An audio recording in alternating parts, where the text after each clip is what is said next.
Un centenar de seres inmolados, gente torturada, asesinada y desaparecida. Voces que continúan allí. Leer es una invitación abierta a descifrar e interpretar. Es un viaje por el ritmo de las frases y por el asombro del contenido. Y, como bien decía el filósofo, escritor y pedagogo colombiano Estanislao Zuleta, leer no es recibir, consumir o adquirir, es trabajar. Pero más allá de estas llamativas palabras, ¿qué tanto leemos los colombianos? ¿Qué leemos? ¿Qué tan incluyente es la industria editorial? Siento que hay muchísimos programas estatales que intentan promover la lectura, pero a veces olvidan qué es lo que están promoviendo realmente. Les sirve mucho que los niños lean, pero en el fondo, cuando ese niño empieza a hacer preguntas que van más allá de qué fue lo que hizo el ratón en un libro y se van a por qué estamos como estamos, esas voces son silenciadas por ese mismo Estado.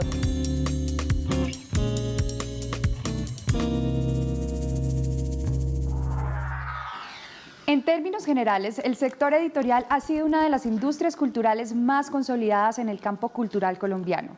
Desde finales del siglo XIX ha sido un generador de espacios de participación. Sin embargo, los cambios en la producción editorial, las nuevas formas de consumo y la transformación de los modelos de negocio han ido transformando poco a poco dicha industria. ¿En qué estamos actualmente? ¿Qué se ha mantenido y qué alternativas están surgiendo? Mi nombre es Camila Wills. Y yo soy Cristian Briceño. Y juntos les damos la bienvenida a Toma el Control.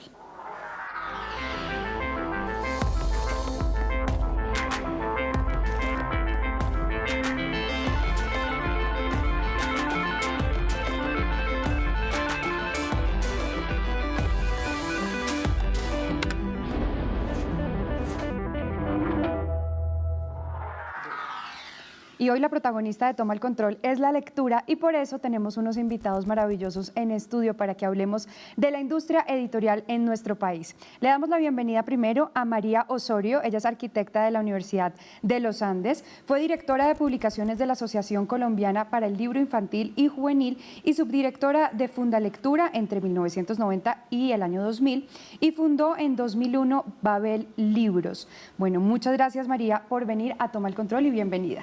Gracias. También nos acompaña Andrés Felipe Escobar, él es escritor colombiano, ganador en 2011 del concurso de relatos Game Over con el cuento Un té vespertino escrito con Luis Cermeño, con quien también escribió Tríptico de verano y Una mirla en 2012. Él ha sido uno de los coordinadores del proyecto Laboratorio de Escritura de las Américas, que ha venido desarrollándose en diversos países del continente. Bienvenido Andrés Felipe, muchas gracias por venir a Tomar el Control. Gracias a usted. Y también, pues para completar este gran panel, tenemos la presencia de Juan David Correa. Él estudió literatura en la Universidad de los Andes, entre otros medios ha trabajado en El Espectador, en Semana y en Cromos. Fue editor y director de la revista Arcadia y columnista de Esquire. Es socio fundador de la editorial colombiana El Peregrino Ediciones y actualmente trabaja en el Grupo Planeta como director de publicaciones de ficción y literatura comercial. Fue director cultural de la Feria Internacional del Libro desde la Cámara Colombiana del Libro. Muchas gracias por venir, Juan David, y bienvenido a Toma el Control. Gracias por invitarme. Bueno, y recuerden que ustedes pueden escuchar a Cristian Briceño, también nuestro copresentador, gracias a la lengua de señas de Laura Herrera y de Juan Gordillo, a quienes pueden ver en la parte inferior derecha de sus pantallas. Bueno, bienvenido, Cristian. Muchas gracias. Gracias. Gracias por venir. Y ustedes pueden participar también en el tema del día, pueden contarnos todo lo que opinan acerca de la literatura, si les gusta leer, qué les gusta leer, bueno, acerca de todo este tema con el numeral Toma el Control en las redes sociales. Así que bueno, bienvenidos y empecemos con esta charla porque la primera pregunta pues la quiere hacer Cristian el día de hoy. Gracias. Bueno, hablemos entonces de los libros. ¿Cómo describirían ustedes el momento que atraviesa la industria editorial colombiana? Cuéntenos un poco acerca de la experiencia, ¿cómo estamos? Yo creo que es un buen momento, es un momento muy interesante, es una industria que ha crecido, de eso puede dar fe María, que ha sido testigo de una industria pues, que se desarrolló a partir de los años 70 con con un impulso distinto al que ya tenía. Aquí ha habido editores desde hace 100 años o más, pero digamos que la industria moderna y contemporánea en Colombia se empieza a desarrollar a finales de los años 70 y es evidente que ha habido pues un avance, un progreso, es cada vez más palmario la influencia de los editores independientes, cada vez hay más editores independientes en este país, lo muestra la Feria del Libro de Bogotá, en donde la capacidad, digamos, de ocupación no solo la tienen los grandes grupos, sino cada vez los editores independientes empujando más. Hay librerías independientes. Evidentemente todo ese optimismo tiene una contracara y tiene dificultades y tiene complejidades, que son las complejidades de un objeto cultural, en todo caso amenazado como es el libro. Es decir, goza de buena salud, pero tiene problemas y tiene complejidades que creo que son las que vamos a discutir en este programa.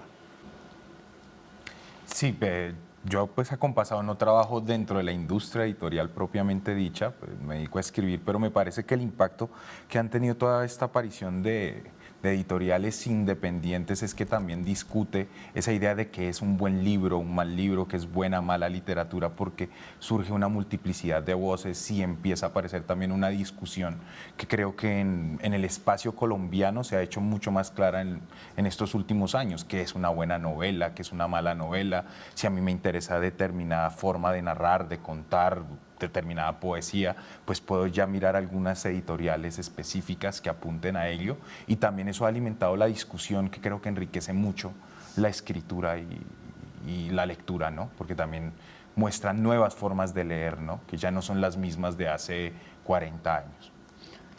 Digamos, hablando de retos, sí, el 90% de las librerías de este país están concentradas en Bogotá, en una zona de la ciudad, como está concentrado casi que todo el sector editorial en un área específica de Bogotá y en Bogotá. Hay digamos, un nuevo crecimiento de editoriales y de librerías en Medellín, que sería el segundo, pero que es de lejos, muy lejos, está muy lejos de llegar a la escala de Bogotá. Después estaría Cali, están haciendo unas cosas en Barranquilla, en la costa. Bucaramanga es una ciudad que tiene, digamos, un tejido librero, no, unas puntaditas, unos hilitos sueltos de librerías, pero no hay un tejido que proteja o que invite a los lectores a participar de las editoriales, a encontrar libros. O sea, no hay dónde, no hay cómo. Okay. Ese es el problema que tenemos todos. No tenemos cómo llegar al 90% del país. Okay. Se llega a través de ferias. Las ferias son momentos esporádicos, únicos, ¿no? Es como decirle a la gente, mire todos los libros que tenemos, mire toda esta maravilla. Bueno, chao, hasta dentro de un año, sí, recogen todo y se van. Perfecto, pues bueno, vamos más adelante a seguir con esta charla y con este tema, y ustedes pueden seguir escribiéndonos en las redes sociales con el numeral Toma el Control. Nosotros vamos a una pequeña pausa y ya volvemos. Según la encuesta nacional de lectura en 2018, los colombianos de 5 años o más, lectores y no lectores, sumaron un libro a su promedio de lectura, consumiendo 2,9 libros por año.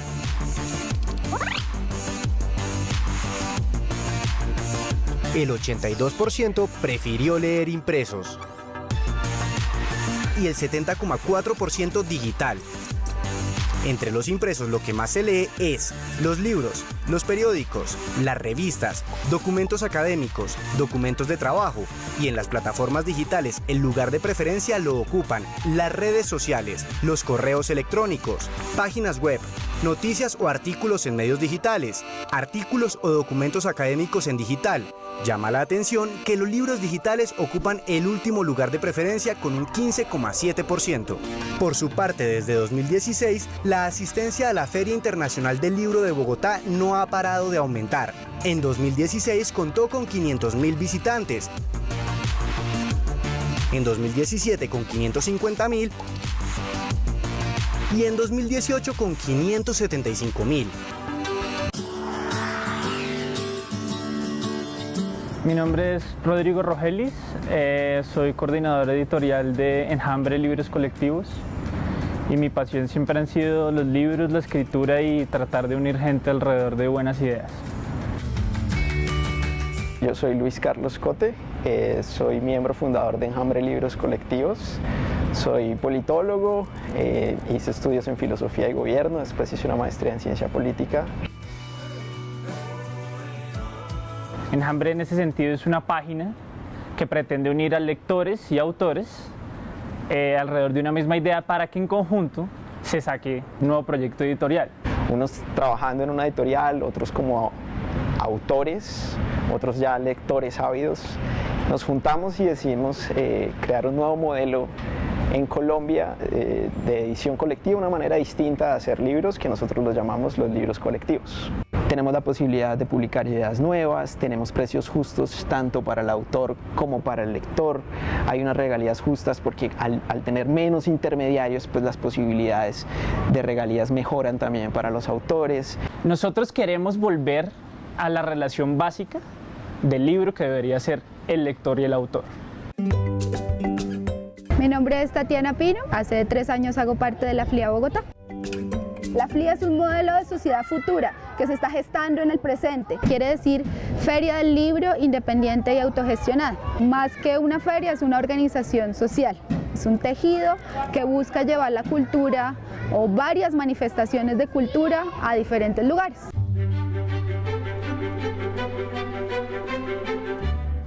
Yo he pasado por la FLIA de Buenos Aires y de Chile, de Santiago. Yo creo que las cosas que se hacen aquí vienen directamente de las manos del que los produce. Muchos de estos libros, de estas revistas, son hechas artesanalmente, son hechas con otro tipo de materiales, metiendo mucho arte en las portadas y en el diseño. Y aparte a precios que se logra acceder, que no están encerrados o en las grandes academias o en las grandes editoriales, sino que más bien son textos mucho más accesibles y logran moverse en distintos lugares de la ciudad, como intentando romper con la centralidad de una manera más linda, más bella y también mucho más económica. Tiene varios principios, es horizontal, es abierta, es gratuita, no hay curaduría, no hay un jefe, no hay jerarquía. La FLIA se enmarca en unos principios de la autogestión, ¿sí? La autogestión es el hacerlo uno mismo, ¿sí? Entonces no dependemos de nadie. No solamente queremos imprimir muchos libros, sino queremos que estos libros tengan una incidencia, así sea en contextos muy pequeños, pero que sea una incidencia que también se dé en términos culturales, en términos sociales y no solamente en términos económicos. La gratificación viene más en lo simbólico, ¿sí? De generar como un cambio, de abrir la mente, de fomentar el pensamiento crítico. Entonces tiene como muchas gratificaciones en el plano de lo simbólico.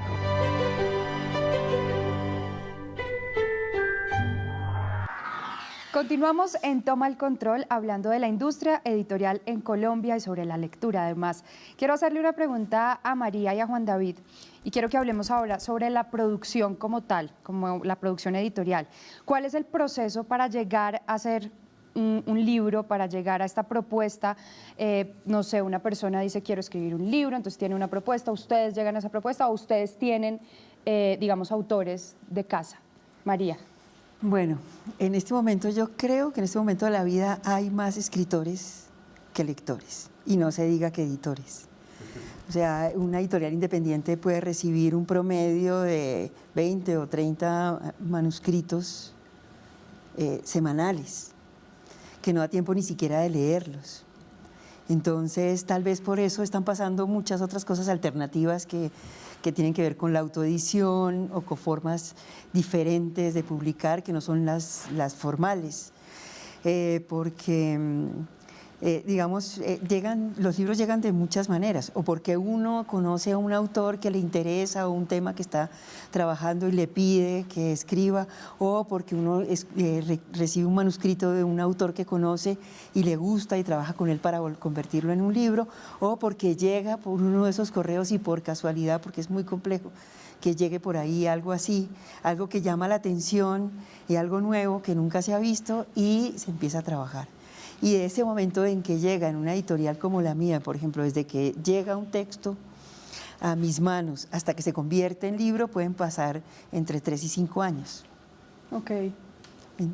Juan David. Sí, el sistema o la industria editorial es un ecosistema en donde de alguna manera las cosas que uno termina editando obedecen a una cantidad de albures, de azares, de encuentros. Y quizás cuando la gente dice tengo una cosa que me parece que es valiosa y que voy a mandar un correo electrónico, dejar un paquete en una portería, mi consejo sería no lo haga. No lo haga porque, como en cualquier actividad de la vida, lo más fácil no es lo que parece más evidente. Yo lo que me ha pasado con los textos que he editado en la vida, en el fondo, es porque son gente que es amiga mía o que conozco, o que he recomendado a alguien, o que proviene de un taller como los que dicta Andrés Felipe, o que de alguna manera, a eso me refiero con un ecosistema. Aquí hay gente que se conoce, hay que ir a las ferias, hay que visitar librerías, hay que acercarse a los libreros, hay que conversar, antes de creer que lo que uno escribió es genial y con solo enviarlo va a encontrar un lector. Encontrar un lector, incluso habiendo sido editado, es un asunto muy complicado, muy serio. Por eso María dice que hay muchos escritores hoy y muy pocos lectores. Entonces yo creo que la idea misma romántica de que uno mandaba un manuscrito y se lo editaban como un asunto fácil o eso solo maravilloso. Está en las películas. Eso solo está en las películas. Yo creo que uno, para estar en un lugar, así como en el mundo de los arquitectos, de los médicos, de la televisión, de lo que uno quiera, tiene que ser parte de ese ecosistema, Total, tiene que no, pues, tener si un fuera así de interés fácil. para ese ecosistema. Sí. Entonces eso es un poco lo que yo le digo a la gente. Si usted quiere escribir, métase a un curso de escritura, métase a un taller de escritura, lea. Pero compre ahí- libros, no hay ninguna otra manera para Pero aprender a ahí escribir yo que sí leer. tengo que interrumpirlo porque usted, siendo de Planeta, le quiero hacer una pregunta, y es ¿qué tipo de propuestas Es son, una pregunta, me dio miedo. son las que más reciben en Planeta? Porque usted dice, si quiere escribir, escriba, pero hay algunos libros que hemos visto en Planeta que no son necesariamente escritos por escritores ni por autores, sino más por personas, como usted ahorita citó, de venta, libros de supermercado, libros para vender masivamente, como, no sé, una youtuber, influenciadores, o sea, personas que no son escritores y que no sé si lean mucho, pero escriben un libro y lo publican en Claro, Planeta. para eso, y para ser absolutamente franco, para eso hay editores que se ocupan de ese tipo de temas. Y lo que se hace con una figura pública, no en todos los casos, hay figuras públicas que escriben Sí, total. con un influenciador o con ese tipo, o con un youtuber, en el fondo es darle la ayuda, tiene tal, digamos, audiencia que le interesa a la editorial publicarlo porque esa audiencia le va a significar vender los libros. Hay un profesional detrás editando ese libro. Que eso resulte bueno para un lugar y malo para otro, bueno, esa es la vida al final. Yo sí creo que ahí sí el debate Sí, de les lo gustan que es algunos bueno y y de lo otros que no. es malo, pues uno lo puede dar y me parece que es legítimo, pero al final hay una parte que es real y es por donde empezó o yo empecé para poner de alguna manera un punto de partida, es que una editorial corporativa como la que yo represento aquí, pues está inserta en el mercado y responde a unas reglas del mercado. Dentro de ese conglomerado hay esperanza para defender los bienes culturales. Bueno, por eso estoy yo ahí, por ejemplo, o por eso están los otros grupos, gente como Adriana Martínez, o por eso Pilar Reyes, que es una colombiana hoy, que es la directora literaria mundial de Random House en español, llegó a donde llegó. Bueno, hay gente que creemos que todavía es posible y que lo hacemos. Hay otro tipo de libros, por supuesto. Total, y tiene que haber. Y es parte del juego de la industria, así como en televisión hay programas, digamos, que uno considera que son... Light, por decirlo Sí, así. y hay otros que son más interesantes, más serios o más profundos, pero ese es el juego que nos pide el mercado. No es lo mismo el valor económico que el valor intrínseco del arte, pero pues esa no es la discusión que vamos a tener Total. ahora, creo yo. Cuéntenos, muchas gracias. Cuéntenos, Andrés Felipe, un poco hablando ya de su experiencia, ¿cómo le ha ido a usted publicando o intentando publicar sus textos? ¿Cómo le va a la ciencia ficción en la literatura colombiana? Hablemos un poco de su experiencia. Pues bueno, la pregunta es bastante compleja porque si uno se remite, yo a veces entrevisto a escritores y dicen, con este libro me empezó a ir bien. Yo no sé qué es irle bien a uno con un libro, si es vender muchos textos o que de pronto me consideraron un James Joyce del siglo XXI. No sé todavía qué quiera decir eso, ¿no? Irme bien. Yo me ocupo de escribir y en ese sentido me gusta que lean lo que escribo.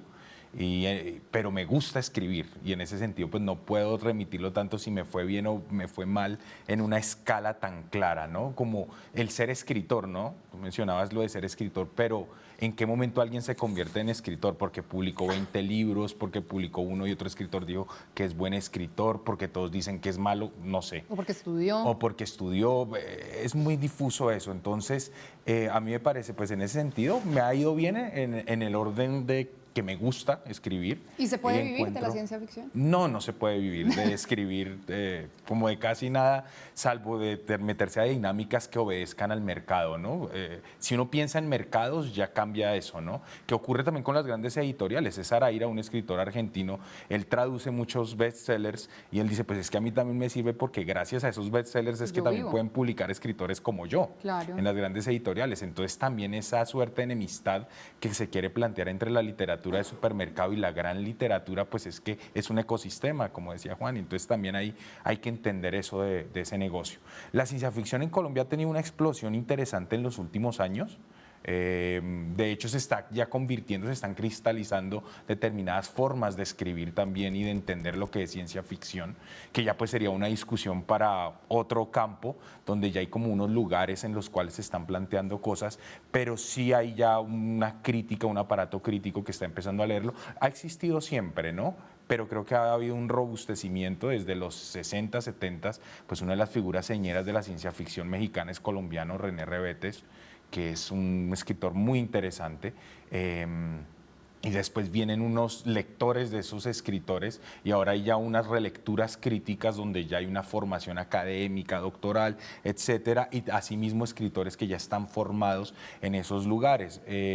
Entonces ha habido un robustecimiento y ya las editoriales más grandes están empezando a ver eso porque cada vez más, además, es una categoría como un anaquel, ¿no? Como el de las librerías ciencia ficción o superación o qué sé yo, anaqueles a veces comerciales, y puede ocurrir que muchas obras que no son consideradas ciencia ficción las podemos empezar a transformar desde ahí. Y también podemos hacer lo contrario. Entonces yo creo que es una categoría que en el mundo contemporáneo se empieza a volver difusa y va rozando más con lo que es lo fantástico, no lo fantástico de espadas, sino lo fantástico como toda una construcción que no apele a referentes pretendidamente reales. Y en ese sentido hay una explosión interesante en estos momentos. Qué bueno. Cristian tiene una pregunta. Ya sea por su trabajo o como lectores, ¿qué temáticas son las que más abarcan los escritores y las escritoras nacionales hoy en día? ¿Qué es lo más recurrente en el país? Hay una diversidad. Hoy en día ya no hay una suerte de boom como hubo hace 15 o 20 años sobre la literatura de lo que llamaron a finales de los 90, Héctor Abad bautizó como la sicaresca, y había una profusión, digamos, de interés solamente por contar nuestra violencia reciente, por hablar de lo que nos estaba pasando, de una suerte de realismo, del horror que estábamos viviendo. Yo creo que hoy hay una cantidad de registros y de tonos que eso sí que me parece muy interesante y me parece que habla de la buena salud de la literatura colombiana. Es verdad que no hemos alcanzado ese nivel que tenía García Márquez, Vallejo y otra serie de escritores, pero a mí eso no me preocupa porque yo creo que en esa diversidad de registros también se están forjando miradas muy interesantes. Entonces hay ciencia ficción, hay gente escribiendo horror, hay gente escribiendo discursos híbridos, es decir, literatura entre el ensayo y la reflexión filosófica, hay gente muy volcada a la literatura infantil. Entonces yo sí celebro que cada vez la diversidad de registros en la literatura colombiana es mayor, cada vez más mujeres, y eso también hay que decirlo hoy. En eso la industria se abrió, le está poniendo atención y es importante. A veces obviamente por mercado y necesariamente, pero es importante que haya participación de las mujeres hoy en una cuota casi, digamos, paritaria. Esta charla está muy interesante y ustedes en sus casas pueden seguir escribiéndonos en las redes sociales con el numeral Toma el Control acerca de lo que opinan del tema del día. Nosotros vamos a una pausa y ya volvemos.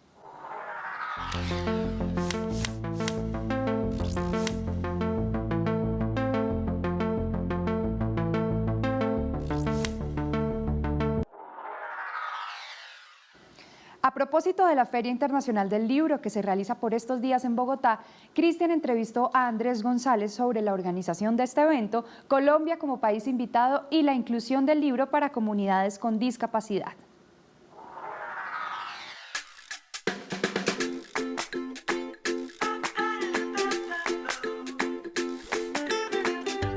Bienvenidos a la Feria del Libro de Bogotá.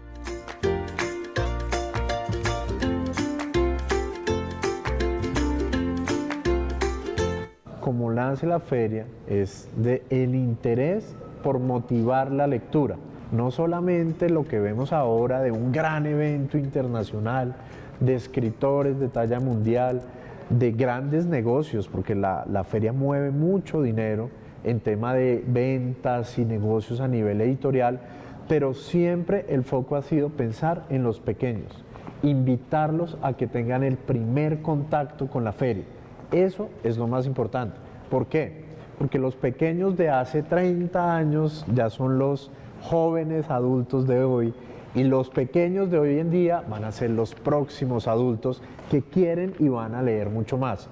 Así nosotros apoyamos a que se mejoren los niveles de lectura, a que se mejoren los niveles de transacciones del gremio y a que una industria muy importante para el país no desfallezca porque ha sido muy difícil seguir con los años.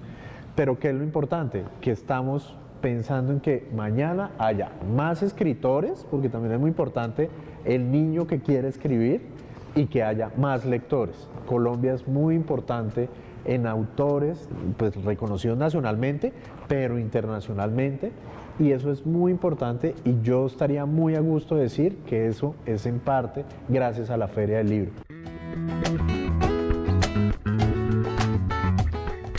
Y lo que estamos promoviendo cada vez es ser lo más incluyentes posible y poder hablarle a todo nuestro público tan variado de todas estas actividades.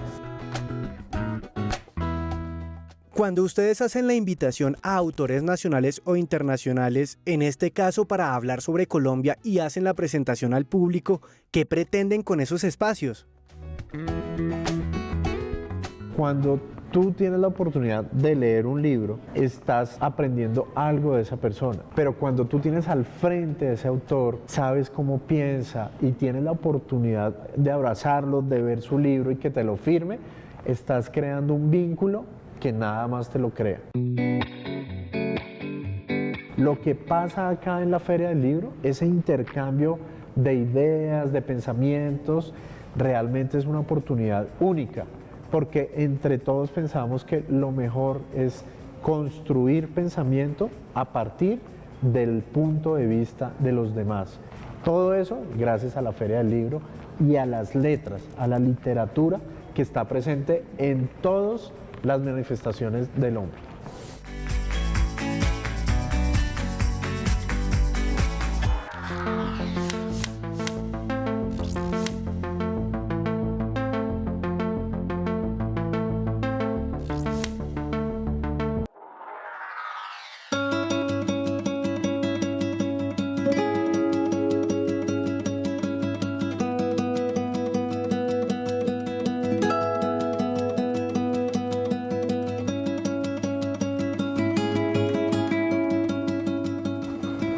Aquel jueves, antes del anochecer, un par de horas después de haber salido el último de los sobrevivientes, en la parte superior del marco acribillado por las ametralladoras, algo que al parecer nunca ha tenido que ver con nuestra realidad, colombianos, las armas os han dado la independencia, las leyes os darán la libertad.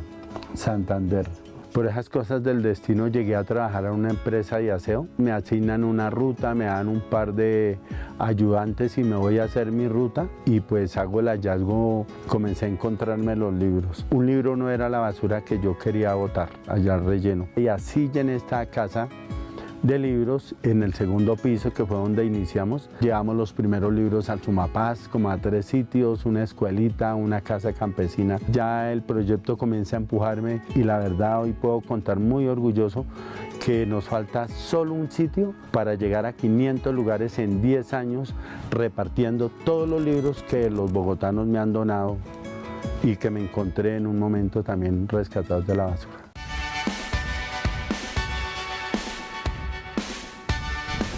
Nuestro proyecto se llama el Bibliocarrito R4, somos una biblioteca itinerante. Nosotros nacimos en 2015, a comienzos de año decidimos montar la biblioteca familiar en un carrito y empezarla a mover por distintos lugares, en principio de Bogotá. A partir del año 2017 empezamos a viajar a lugares pues tan distantes como puede ser Saravena y Quibdó, por ejemplo. Entonces empezó ahí como una labor de difusión y fomento de la lectura en lugares donde el acceso al libro es muy restringido. Ofrecer además de los libros pues lecturas en voz alta, talleres con niños, conversaciones y diálogos alrededor de los saberes, por ejemplo de la ruralidad que se han perdido en la zona urbana, empezar a conectar esas regiones también y pues ofertando una calidad de libros pues muy bonita, como libros pensados para los niños, pensados para los campesinos, pensados para las personas también que no suelen estar en ese mundo del libro. Esto es viajar por la Colombia profunda, que llamaríamos, y es que Colombia es muchísimo más grande que estos centros urbanos en donde hay un acceso y donde la gente está muy bien, donde hay acceso incluso a una red de telefonía. Entonces, por ejemplo, incluso en la vereda en la que yo vivo, hasta hace 2 semanas no teníamos internet, no teníamos datos, no teníamos celular, mucho menos hay un acceso al libro, ¿no? Entonces, esas son dificultades territoriales y tienen que ver con el desarrollo también del país.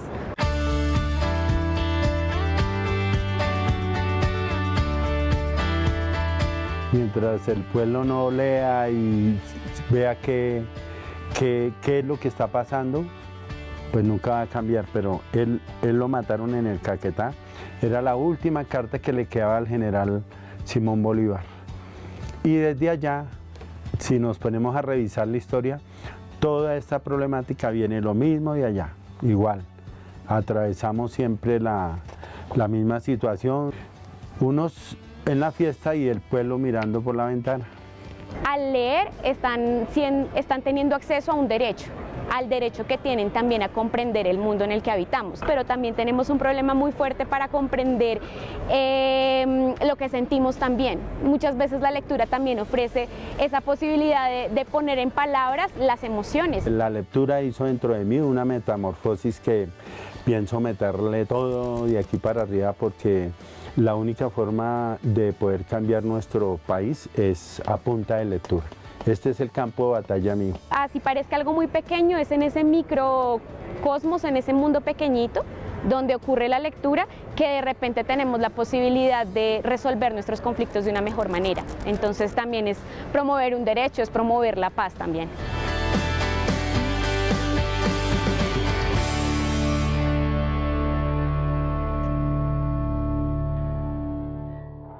Continuamos en Toma el Control hablando sobre la industria editorial en nuestro país y ahora quisiera que habláramos acerca del consumo de la literatura.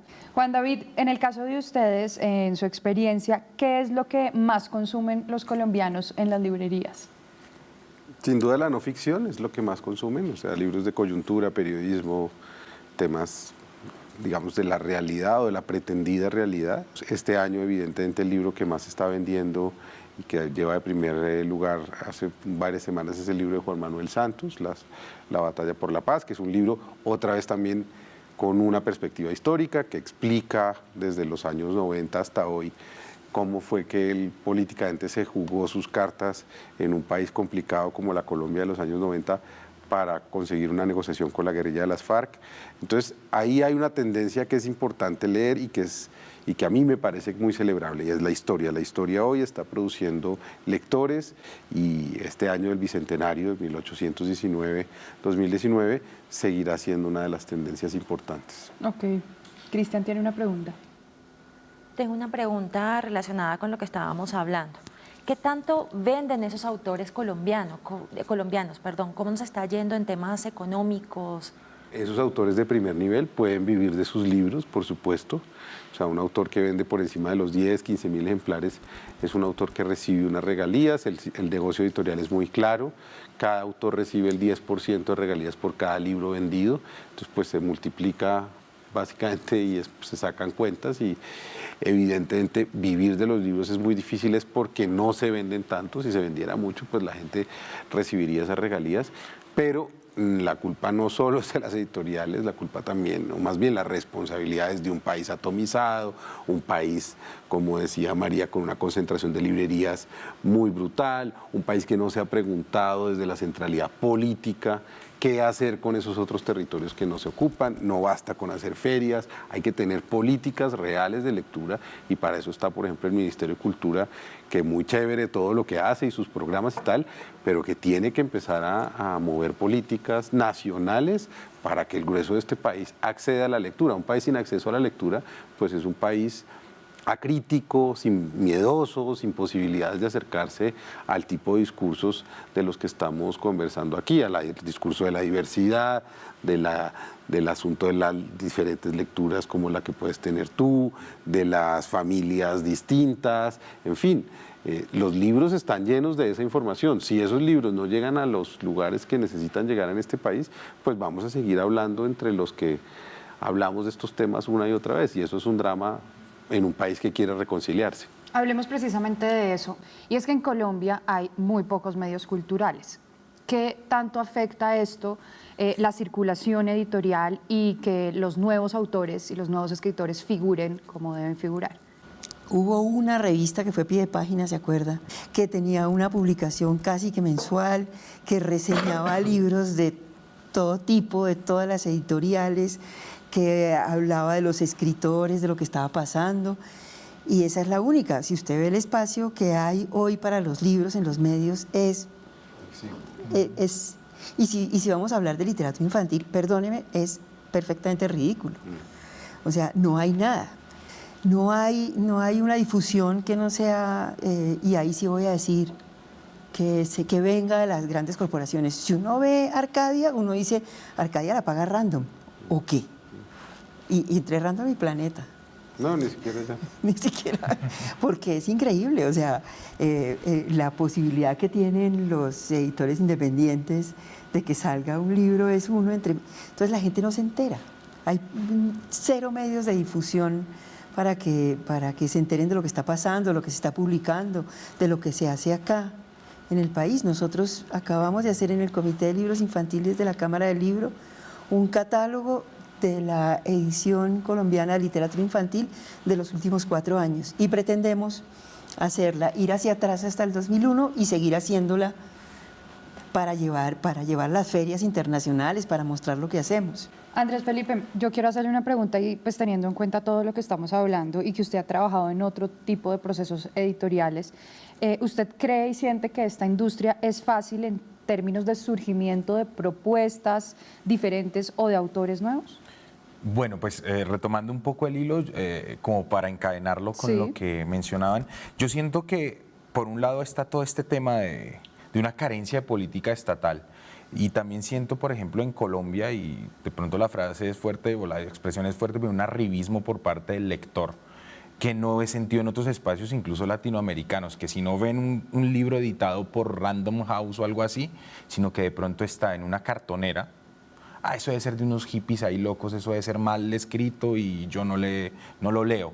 Que en otros lugares, por ejemplo, hay esa apertura por parte del lector, y creo que obedece precisamente estas dinámicas políticas y culturales, esa batalla cultural que se ha librado en Colombia desde hace siglos, ¿sí? Entonces, por ejemplo, el caso de la centralidad no es solo, o sea, está en Bogotá, pero también está del centro para el norte de Bogotá. Uno va al sur y uno ya no ve tanta librería. No hay.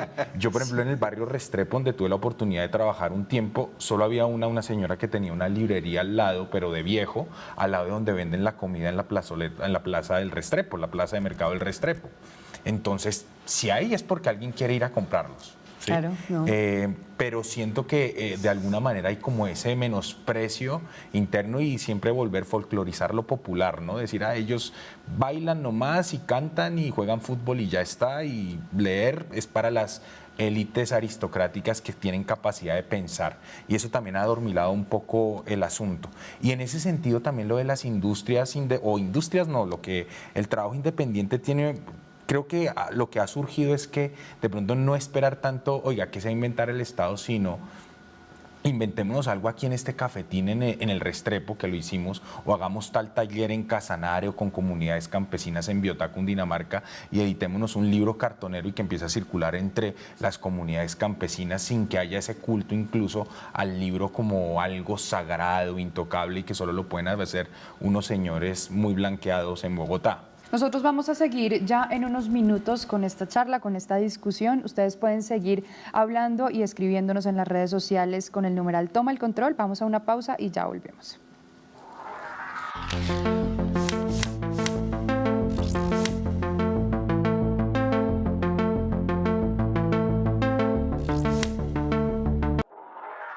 Me parece que la lectura te permite de una u otra manera crear tus propias imágenes del mundo. Es indispensable porque así como existe la televisión, existen pues tantas formas de, digámoslo así, de recrearse o lúdicas, también la lectura es una muy importante y, como digo, indispensable. Nos da un conocimiento y no nos hace llegar a un punto donde nos opriman.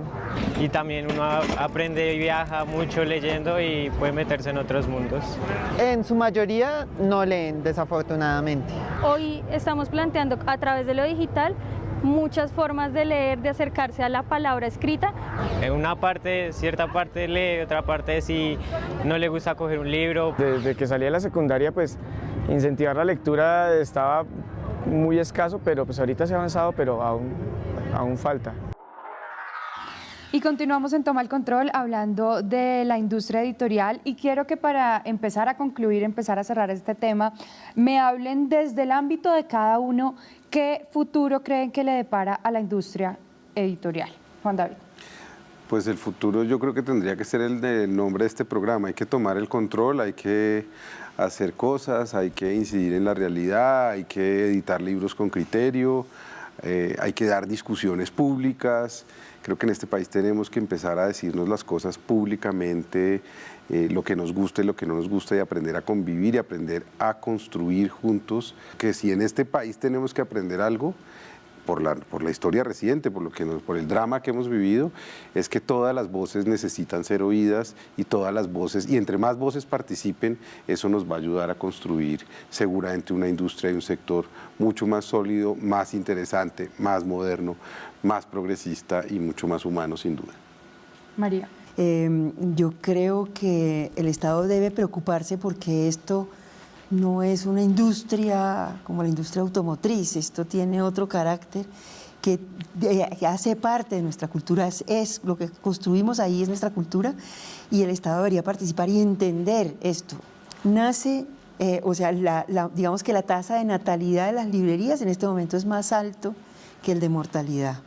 Okay. O sea, nacen nuevas librerías en ciudades pequeñas, en ciudades intermedias, muchas dedicadas al tema del libro para niños, porque obviamente, digamos, es más fácil empezar por el principio, y yo creo que deberían, lo que dice Juan David, que la gente que tenga alguna idea debería empezar a ver cómo hace y participar, y deberíamos pensar que este Estado y su economía naranja tienen que poner un poco de orden y tenemos que empezar a dialogar entre todos. Ok. Andrés Felipe. A mí me ocurrió sobre todo con la experiencia de los talleres, que no lo hago para que la gente se convierta en escritora o eso, sino de escribir, que la gente muchas veces necesita que la escuchen, que en un escenario donde yo llevo un texto, pues quiero leerlo en voz alta y que los demás escuchen y hablemos en torno a eso y no solo decirle qué lindo o qué feo. Y esa multiplicidad de voces tiene que seguir explotando, ¿no?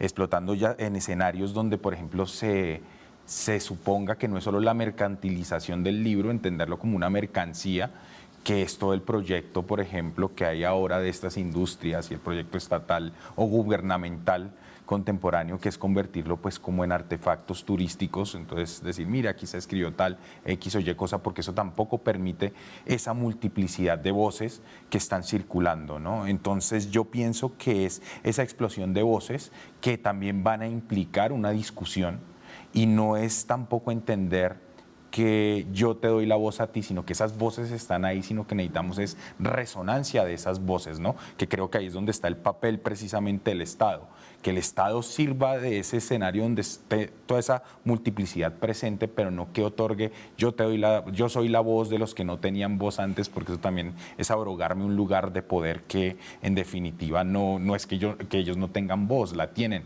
ese otro la tiene, ¿no? Y ahí se precisa esa escucha y esa lectura y ese intercambio porque la lectura también está muy relacionada con todo eso entendido como un diálogo, ¿no? Y una discusión.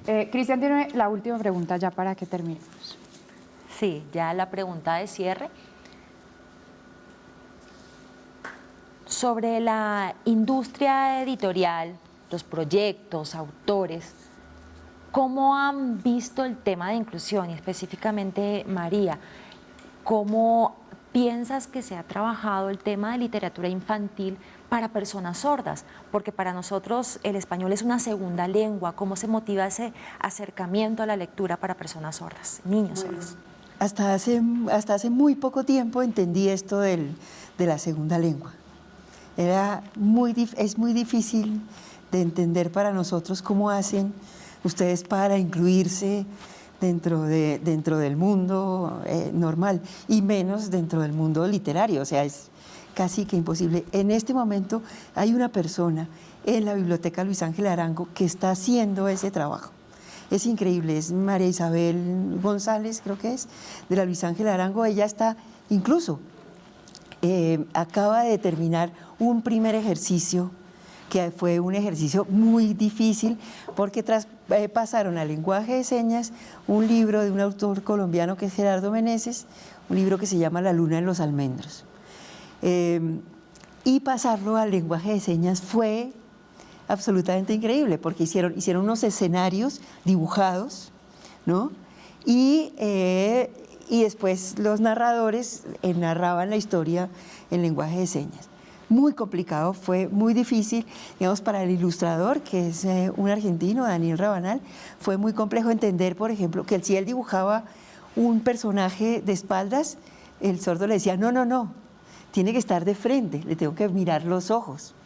Entonces, la forma de los escenarios, la forma en cómo interactuaban los personajes dibujados, fue todo un aprendizaje. Yo creo que estamos como en pañales, o sea, este es el primer ejercicio real que veo, digamos, que la industria ya ha acogido a los sordos más industrialmente. Ya no es solamente que se perforen las páginas para el lenguaje, sino que hay en la industria gráfica una manera de hacer los resaltados ahora para que, digamos, los ciegos tengan unas experiencias táctiles mucho más interesantes y gráficamente interesantes también para las personas que ven. Pero en lo de sordos nunca había visto esto. Este es el primer experimento, yo creo que va a ser muy bueno para la comunidad sorda, porque a partir de ahí se van seguramente a trabajar más libros y a empezar a hacer un lenguaje hacia el otro lado. Es que es... No, es inédito. Yo conozco mucho del tema con el INSI, con el Instituto Nacional de Ciegos, porque sí ha habido hace 15 o 20 años trabajos para los ciegos, pero el tema de la deficiencia auditiva no es tan fácil, no es tan evidente. Creo que los ignorantes otra vez somos nosotros. Y ahí es donde un poco viene lo que yo, mi última reflexión antes de su pregunta, y es: estamos dispuestos a huir a todos los demás, a los distintos, a los diversos, y eso pasa por interesarnos y por preguntarnos quiénes son esos otros que no acceden no solo a un lenguaje que no existe en la industria editorial, sino a otros que ni siquiera les llega un libro. Ahí está la posibilidad que tenemos todos en este país, que no es una deficiencia, sino curiosidad por conocernos, y creo que ahí hay una lección que aprender. Okay. Cristian tenía otra pregunta. Esa una cosa adicional que quiero comentar. Yo como persona sorda también tuve la oportunidad de trabajar una adaptación de un cuento clásico, El patito feo y los tres cerditos. Lo adaptamos en ese momento y dimos un paso adicional, donde en lengua de señas tratábamos que los niños sordos se interesen y se sientan identificados.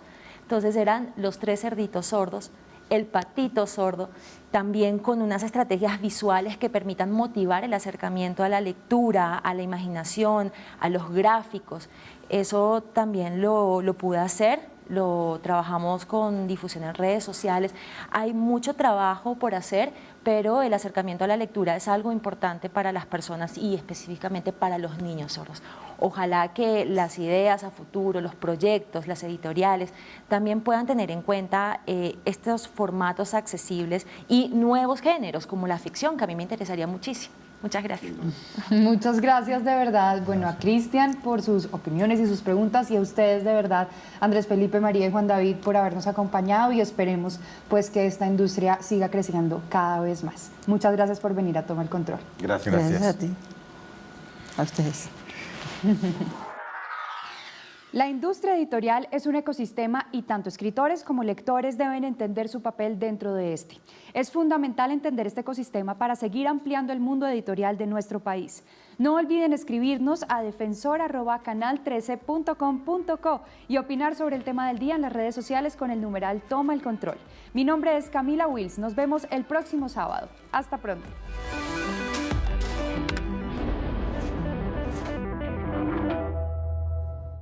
Este programa fue financiado a través de los recursos del Fondo para el Desarrollo de la Televisión y los Contenidos de la Autoridad Nacional de Televisión.